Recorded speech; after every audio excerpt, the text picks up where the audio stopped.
भारतीय जनता पक्ष मिलन banquet हॉलवर bulldozer चालवणार का? हा प्रश्न तमाम शिवप्रेमींना पडलेला आहे. ज्यांचं छत्रपती शिवरायांचं प्रेम हे भाजपासारखं बेगडी नाहीये. हरियाणामधील सिक्री येथील एक व्हिडिओ व्हायरल झाला, एक ट्विट व्हायरल झालं.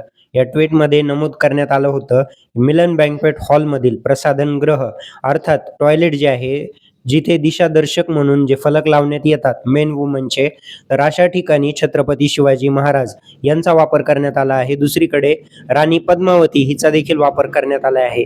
या फलकाला पाहिल्यानंतर व्हायरल गेल्यानंतर देशभरात संतापाची लाट निश्चितच उसळलेली आहे. परंतु या गोष्टीवर स्पष्टीकरण देताना भारतीय जनता पक्ष एक गोष्ट नाकारत आहे की त्यांचे यात काही लागेबांधे आहेत.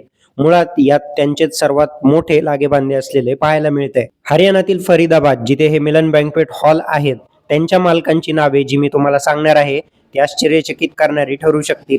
मिलन बँक्वेट हॉलच्या डायरेक्टर्सची नावे पुढील प्रमाणे आहेत: कुलदीप शर्मा, पूनम शर्मा, कैलास वशिष्ठ आणि शिवप्रकाश.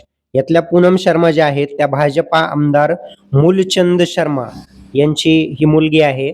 हरियाणातील ते भाजपाचे आमदार राहिलेले आहेत. त्यानंतर शिवप्रकाश जो आहे तो भाजपाचा राष्ट्रीय सचिव आहे. आता यांनी जो महाभयंकर प्रकार केलेला आहे त्यावर केंद्र सरकार कार्यवाही करणार का, की केवळ हे फक्त भाजपशी असलेले संबंधित मंडळी आहेत म्हणून त्यांना सूट दिली जाणार?